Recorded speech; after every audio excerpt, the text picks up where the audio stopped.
Meghan Markle celebrates International Women's Day in London. You see best photos. Hello. Before she joined the royal family, there was a well-known feminist who and women's rights. And on Friday, Meghan, who is with her first child, was joined by singer Annie Lennox, model Adwobo, former Prime Minister of Australia Julia Gillard, founder of Let Us Learn Chris Ann Jarrett, and Angeline Murimirwe, Executive Director of the Campaign for Female Education in Africa and co-founder of CAMA, a Pan-African network of young female leaders. Senior editor of The Pregnant Royal dressed her bump in a virus that featured a wacky pattern. She wrapped up with The Duchess arrived at King's College London shortly after noon on Friday. Meghan waved to the mum-to-be cradled her baby bump as she arrived. Keep flicking through our gallery for all the photos.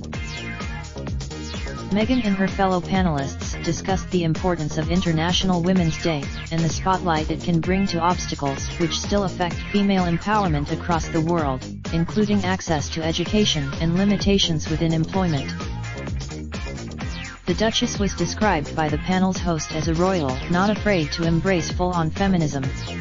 When asked to comment on the newspaper headlines describing her feminism as trendy, Meghan replied, "I don't read anything, it's much safer that way, but equally that's just my own personal preference, because I think positive or negative, it can all sort of just feel like noise to a certain extent these days, as opposed to getting muddled with that to focus on the real cause. So for me, I think the idea of making the word feminism trendy, that doesn't make any sense to me personally, right? This is something." Asked if she looked at Twitter, Meghan revealed no. For me that's my. Meghan, 37, spoke in front of an audience of students, opinion formers, and young leaders. She explained, "It would be impossible for me to sit back and not do something about it. And I think, just hours before her appearance, she was named Vice President of the Queen's Commonwealth Trust. Her husband Prince." The panel also discussed the positive opportunities that come when women are given wider access and equal opportunity, whether that's in the UK or elsewhere in the world.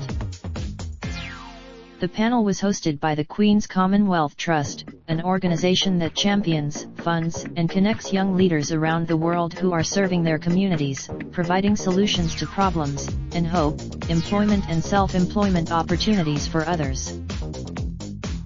Royal tours take months to plan, from deciding which engagements to undertake to sorting out logistics such as transport and accommodation.